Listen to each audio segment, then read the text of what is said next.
And we're back to exploring Pika Labs. Just a quick video today. I simply want to show you where you can find the seed number. You can use it for more consistent generations.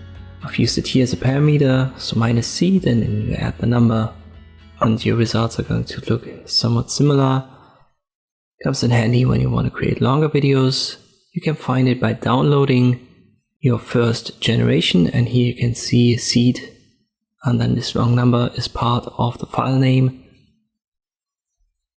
Just right click on it and you should find it right here. Copy paste, so Ctrl C, then Ctrl V into the Discord message right here. As I've said, add the parameter minus seed before it, and then you can add it to your videos. Keep in mind, currently it's explained right here. It's for more consistent generations, but it only works when the prompt and the negative prompts are unchanged currently. Pretty sure that there's going to be an update in the future, but for now, make sure that you use your very exact same prompt when you use your seed to create these more consistent videos. I hope this video was helpful. Thank you for watching, and I'll see you next time.